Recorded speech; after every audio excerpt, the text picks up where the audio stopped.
시맨십 바람직한 선원 정신을 운운하며 하소연의 위험을 무릅쓰고 받아줬더니 급한 불 껐으니 쓰레기만 버리고 간다니 기가 찰 노릇입니다. 울산항 정박 중 발생한 폭발 사고로 1년 넘게 방치되다 단존 폐기물 처리와 선체 수리를 위해 지난해 9월 대형 석유 제품 운반선 스톨트 그로일란드호는 경남 통영에 입항을 했습니다. 당시 선내에 남은 상당량의 유해 화학물질 탓에 입항 반대 목소리가 컸지만 대규모 수리 공사에 따른 경기 부양을 명분으로 내세우면서 한국으로의 입항을 요청했고 그에 따른 경제적인 측면을 고려해 한국은 입항을 허용했습니다. 그런데 갑자기 선사 측이 돌연말을 바꾸면서 한국의 뒤통수를 친 일이 발생했습니다. 통영에선 폐기물만 처리하고 정작 지역 경제에 도움이 될 선체 수리는 기존 한국이 아닌 중국 조선소에 맡기려 하는 것으로 확인됐습니다. 돌연 중국에서 수리를 받게 된 경위는 중국 측이 제시한 수리 비용이 저렴하다는 이유인데 고위험 폐기물 처리 부담에도 고용과 낙수 효과를 기대하며 입항을 받아들였던 지역사회는 쓰레기만 두고 떠나려 한다며 반발에 나섰습니다. 해당 배는 2019년 9월 울산 연포부두에서 하역 작업 중 폭발 사고를 겪었습니다. 당시 선내에는 스티렌 모노머 5245톤, 메틸메타크릴레이트 889톤 등 화학물질 수십 종 23,000톤이 실려 있었습니다. 이 중 스티렌 모노머는 소량만 유출돼도 인체에 치명적인 영향을 주는 위험물로 엄격한 관리는 필수였습니다. 이를 안전하게 처리하면서 재운항을 위한 선체 수리를 병행할 조선소를 찾던 선사는 중견업체인 여수해양을 낙점했습니다. 여수해양은 통영 안정산단 내 HSG 성동 조선해양에서 작업을 진행하기로 하고 환경부와 관세청 허가를 거쳐 해양수산부에 기항 허가를 신청했습니다. 안정산단은 국가 간 무역이 이루어지지 않는 불개항장이라 외국적 선박인 스톨트호가 입항하려면 기항 허가가 필요했기 때문입니다. 뒤늦게 소식을 접한 지역 환경단체와 어민들은 강하게 반발했습니다. 이들은 유해물질 덩어리가 청정 진해만을 통과해 통영으로 오는 과정부터 심각한 해양오염을 일으킬 것이 뻔하며 이미지 훼손은 물론 지역 수산물 가치도 급락할 수밖에 없다고 우려를 나타냈습니다. 통영시와 통영시의회도 이들과 뜻을 같이 하며 해당 선박의 입항을 거세게 반대했습니다. 반면 선사 측은 여수해양을 통해 한국 지역 조선이 작업에 필요한 기술과 장비를 보유한 유일한 곳이라며 불가피성을 호소하고 우려하는 추가 오염 사태는 없을 것이라고 입장을 밝혔습니다.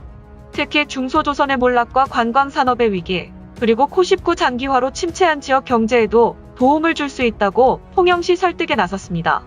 실제로 해당 선박 수리 범위는 화물창과 선실구역, 배관, 철회장, 전장 등 사실상 선체 모드로 선박 신조에 맞먹는 대형 공사였습니다.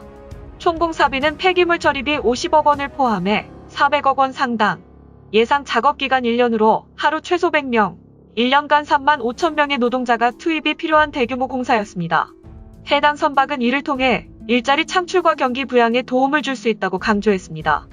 해당 소식이 전해지고 가뜩이나 침체된 지역 경제를 되살리기에 알맞은 조건이 형성되자 무조건적인 반대보다 합리적 판단이 필요하다는 여론이 비등해졌습니다. 찬반이 분분한 가운데 기항 허가를 놓고 고민하던 해수부는 철저한 안전대책 시행을 포함한 11가지 조건을 전제로 허가서를 발급했습니다. 이후 별다른 충돌이나 사고 없이 작업은 순조롭게 진행됐으며 늦어도 오는 6월이면 폐기물 처리가 마무리될 것으로 예상됐습니다. 그런데 선사 측이 정작 중요한 수리 계약을 미루고 있는 것으로 확인되면서 해당 선박과 지역사회 간의 갈등이 발생했습니다. 중국에 가면 보다 저렴한 비용의 수리를 마칠 수 있었고 이미 중국으로 예인할 구체적인 계획까지 세운 것으로 알려진 것입니다. 케이맨제도 선적인 스톨트호의 선주는 네덜란드에 본사를 둔 스톨트 탱커사로 특수선 150여 척을 보유한 다국적 기업입니다.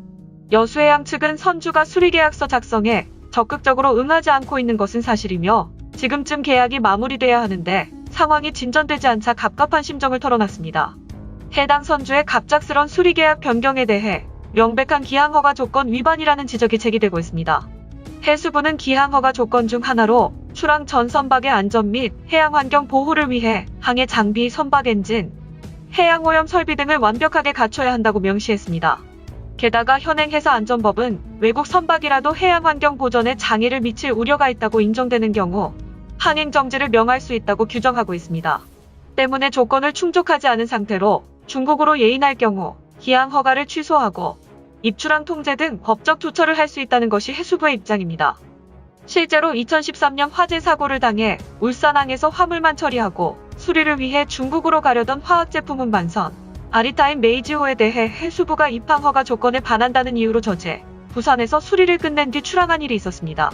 때문에 스톨트 그로일란드호도 보다 싼 수리 견적을 제시한 중국으로 가려는 움직임을 보이면 법적 분쟁을 피하기는 현실적으로 어려운 상황입니다.